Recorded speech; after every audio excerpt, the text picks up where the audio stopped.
L'Afrique et le monde de Pascal Maître à la grande arche du photojournalisme Sierra Leone, 2010. Roussou Jarka a eu les mains coupées en janvier 1999 par les rebelles du groupe armé Roof Revolutionary United Front, soutenu par Charles Taylor. Jarka a été le premier Sierra-Léonais autorisé à voter sans identification des empreintes. Copyright Pascal Maître, Cosmos. Mon prochain projet, je dois aller en Afghanistan, Colombie, Congo et Iran, Sibérie, Sierra Leone, Somalie. Depuis 40 ans, ces photos prises dans une quarantaine de pays nous plongent dans les guerres et les guérillas, nous font découvrir des révolutions et des routes, des activistes et des artistes. Pascal Maître a une femme et 2 enfants.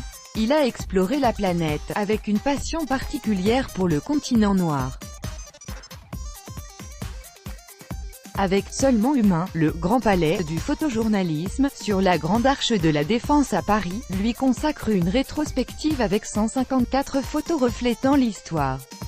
Né en 1955 à Buzancais dans l'Indre, petit-fils d'un guérisseur, fils d'un forgeron, neveu d'un soldat américain qui lui a offert un Rolleiflex 4x4, l'un des meilleurs photojournalistes du monde nous explique son goût pour le travail bien fait. RFI. Au milieu de l'exposition, sur une photo monumentale, on aperçoit une voiture et des hommes et des femmes dans une rue de Kinshasa. Que voit-on? Pascal Maître, c'est un rond-point dans la ville de Kinshasa, une ville de 10 millions d'habitants, une grande ville chaotique. Les photos de rue sont souvent difficiles à faire. À Kinshasa, c'est un peu compliqué, parce qu'il faut différentes autorisations. Après, ce qui est assez difficile, en tant que photographe, c'est de se faire oublier. Donc c'est une photo que j'aime bien, qui paraît anodine, mais qui est compliquée à faire. Vous avez intitulé votre exposition Seulement Humain. La signification du mot « humain » a-t-elle changé pendant votre carrière de photographe? Je ne suis pas sûr que cela ait changé, mais je pense fondamentalement que c'est la clé de tout rapport lorsqu'on est reporté. Les choses se font grâce aux personnes qui vous laissent travailler, grâce aux personnes qui vous aident, grâce aux fixeurs, grâce aussi à vos employeurs, qui sont vos journaux. Donc, tout cela n'est qu'un rapport humain. Pour cela, j'avais envie d'appeler l'exposition Seulement Humain, mais aussi, parce que l'humain a quand même cette force extraordinaire de pouvoir être plus fort que le reste. Vous montrez la vie quotidienne, la guerre, des artistes, des paysages, des portraits, et vos photos sont toujours très colorées et avec beaucoup de chaleur. Est-ce votre fil rouge? Avant tout, je suis photojournaliste. Évidemment, dans le mot photojournaliste, il y a photo et journaliste. Je me sens profondément journaliste. La première chose qui me motive est de raconter des histoires et de faire un travail de journaliste. Mais je suis passionné de peinture et de couleurs.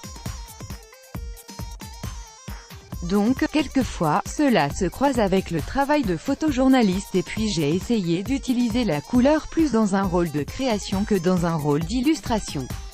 Pascal Maître dans son exposition « Seulement Humain » à la Grande Arche du photojournalisme. Siegfried Forster, RFI. Pourquoi avez-vous intitulé la section sur les grands lacs africains « La Poudrière magnifique » Parce que, géographiquement, c'est splendide. C'est une région de montagnes magnifiques, des montagnes avec des cultures vertes, avec des lacs incroyables. Donc, c'est vraiment un jardin d'Éden, et au milieu de tout cela, il y a eu toute cette violence qui ne cesse pas. Vous avez exploré beaucoup de pays. Vos expériences, vous les avez résumées après dans des titres comme l'Iran, pays des martyrs, Somalie, entre tragédie et espoir ou Sahel, une bombe à retardement. À partir de quel moment avez-vous le sentiment de capter un pays ou une région? Cela s'est finalement fait au hasard.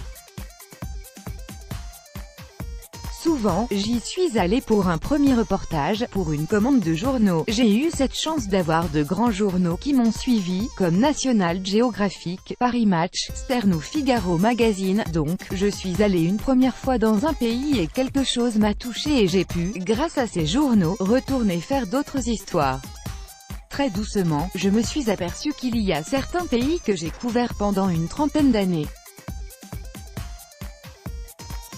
J'espère que mon travail permet de donner certaines clés de certaines situations de ces pays actuellement, mais aussi de tout le cheminement qui s'est fait pendant ces 30 années.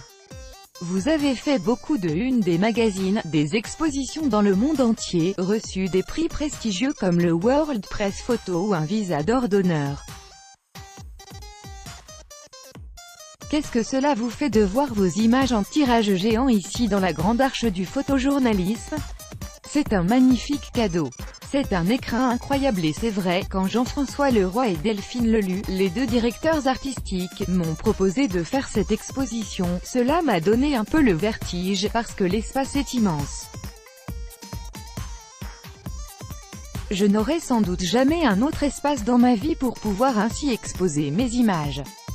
Dans l'exposition « Seulement humain » de Pascal Maître.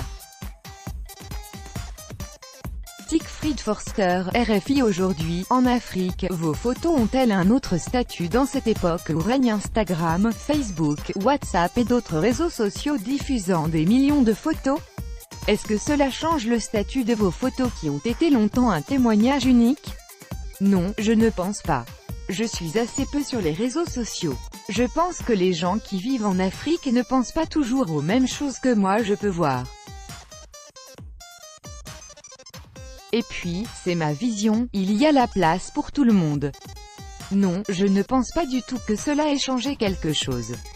Quel est votre prochain projet? Mon prochain projet, je dois aller en Afghanistan. Je dois aller à Kaboul, en août. Pour renouer avec votre légendaire portrait du commandant Massoud, sourire, non, là, ce que j'espère pouvoir faire, c'est plus ce mélange dans ce pays ancré dans des racines très traditionnelles, mais en même temps, qui se tourne quand même vers un monde actuel et qui est en même temps en souffrance. En Afghanistan, cette année, cela fait 40 ans que les problèmes ont commencé. C'est un pays qui a subi tout ce qui s'est passé dans le monde entier. Tout ce qui s'est passé dans le monde s'est passé aussi en Afghanistan. Ils ont eu un roi, un parti communiste, une invasion russe, après des groupes de guérillas qui se sont entretués, l'arrivée des talibans, Ben Laden, les Américains et les forces étrangères. Donc, tous les grands courants qui se sont passés sur la Terre, on les a retrouvés en Afghanistan. Dans l'exposition « Seulement humain » de Pascal Maître, Siegfried Forster, RFI. Dans l'exposition « Seulement humain » de Pascal Maître. Siegfried Forster, RFI. Dans l'exposition « Seulement humain » de Pascal Maître. Siegfried Forster, RFI. Pascal Maître dans son exposition « Seulement humain » à la Grande Arche du photojournalisme.